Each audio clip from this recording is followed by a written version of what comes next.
The 2025 Forester and CX-5 are built for the same crowd, but they take two very different routes to get there.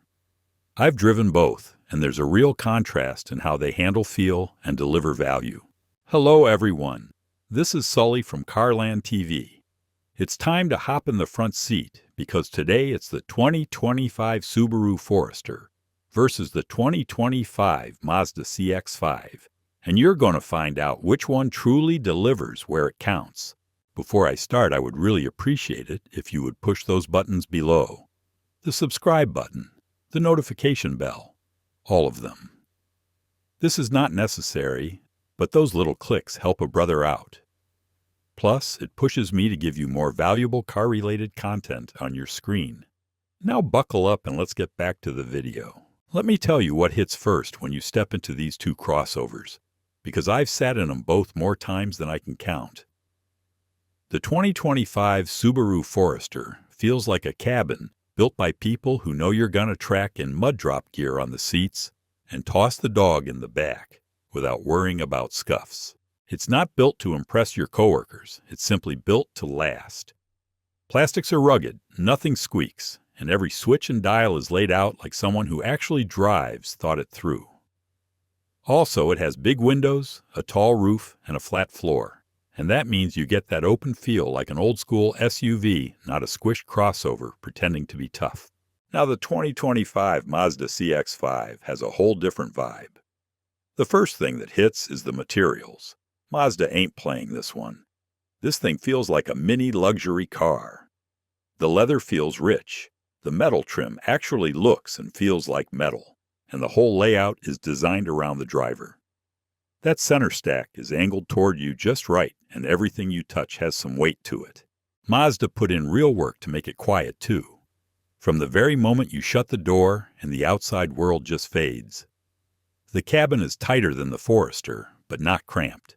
The CX-5 also has better seats. Those front buckets hug you better on longer drives, especially when the road gets twisty. But the Forester fights back with space. Tons of rear legroom, wider door openings, and cargo space that will swallow a mountain bike without taking the wheels off. Visibility has been a killer in the Forester too. Between the tall glass and the thin pillars, it feels like you're sitting in a greenhouse. Infotainment is where I think the opinions are going to split. Mazda's rotary dial setup ain't for everybody, but once you get the hang of it, you can navigate it blindfolded. Subaru's touchscreen is big and familiar, but it can lag a bit and doesn't play nicely with gloves in winter. So if you want plush and polish, go with the CX-5. If you want open, functional, and rugged, just pick the Forester. Different strokes for different drivers, but both do their thing well. Now let's talk about what happens when you fire these up and put the pedal down. I've taken both of these rigs through city traffic, open highways, and more than a few dirt roads. You can really feel exactly what each one is trying to be. Let me start with the Mazda CX-5. You throw it into gear step on it, and boom, that turbocharged 2.5-liter four-cylinder pulls. Like it means it. Especially on premium gas, where it gives you the full 256 horses, it's quick off the line and keeps pulling in the mid-range. The 6-speed auto is tight, snappy, and doesn't do that rubber band thing CVTs always seem to do.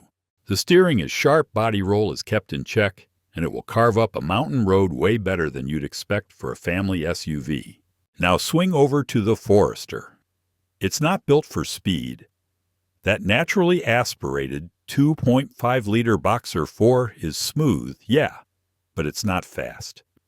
You're looking at 182 horses, and with the CVT, it's more about steady progress than punch. But where it fights back is in grip and clearance. Subaru's symmetrical AWD system is no joke, and it's definitely the star of the show for the Forester.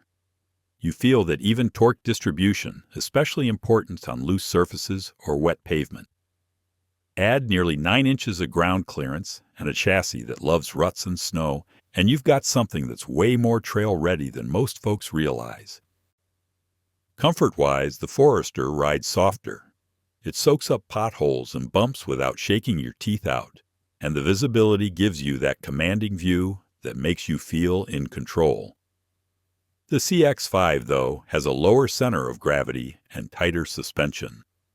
Basically, it feels more dialed in, more planted, and more fun. So if your commute has curves and you want something that actually makes driving feel good, go with Mazda.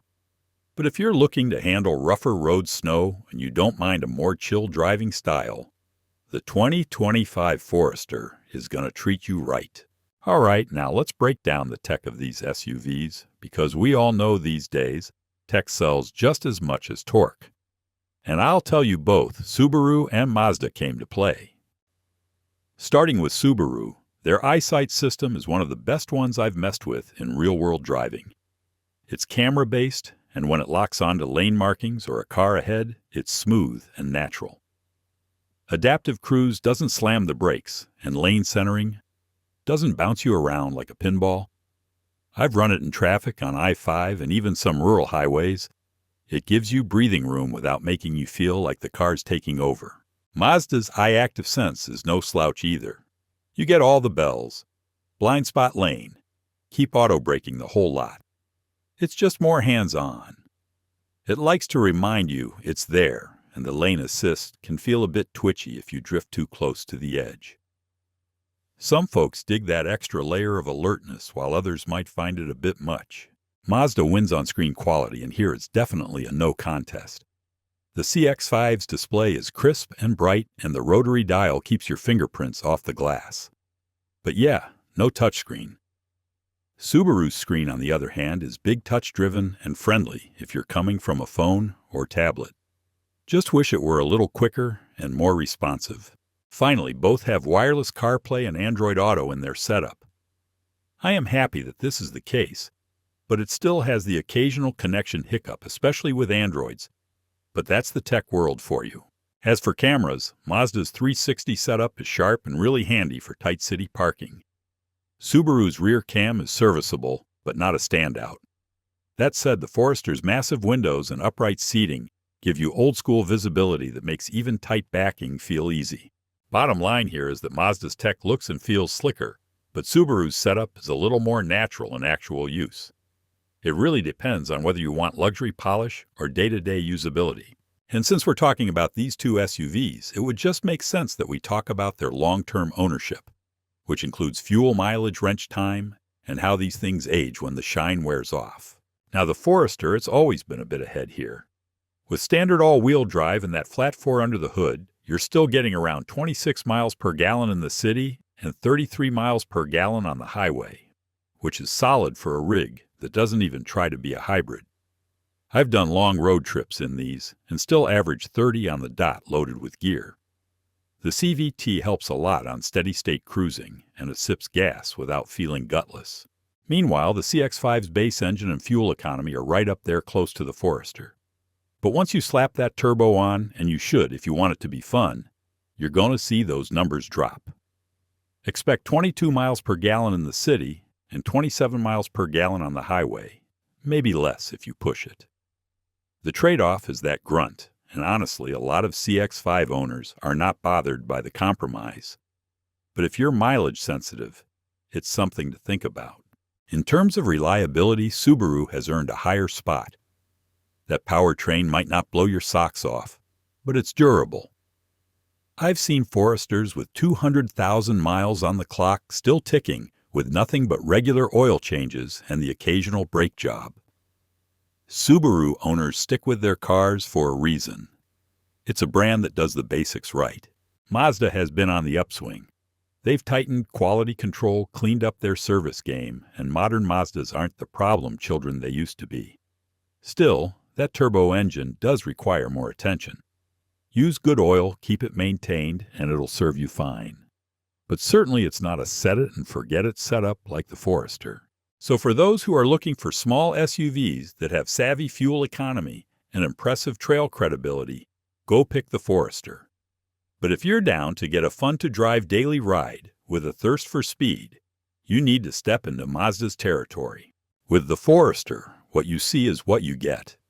Even the base trim comes with standard all-wheel drive EyeSight driver assist tech and a surprisingly roomy interior.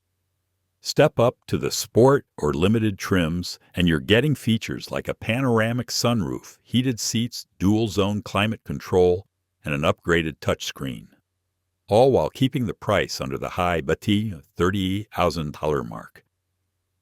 Subaru doesn't throw in a bunch of fluff, but what they include is useful. It's built like a tool, not a toy. Mazda's CX-5 plays a more premium hand. The lower trims are fine, but it's not until you hit the 2.5 turbo premium or signature trims that things get spicy. That's where you get real Napa leather ventilated seats, a heads-up display premium audio, and the full power of that turbo engine. But that stuff comes at a price. Fully loaded, you're brushing $40,000 to $1,000 with the 2025 CX-5. It's like you're paying for that extra refinement and punch. Now, what I think is that if you're about utility durability and don't need luxury trimmings, the Forester hits the sweet spot. But if you want upscale vibes, sportier handling, and don't mind spending a bit more, the Mazda CX-5 is an appealing choice. Both of these SUVs bring a lot to the table. The Forester is dependable, roomy, and confident in bad weather or bumpy roads. The CX-5 feels athletic, looks sharp, and gives you a more refined cabin that punches way above its class. If you're the type who loads up the car with dog's gear and heads into the woods on the weekend, it's the Forester all day. But if your day-to-day grind needs something a bit sharper and you like your cabin with a little more flair, the CX-5 makes a solid case. But for me, I'm going with Mazda on this one. I like that responsive turbo and the tighter steering. It makes commuting actually fun. But hey, if I lived in snow country or needed to haul gear up forest roads, that Forester would be parked in my garage without a second thought.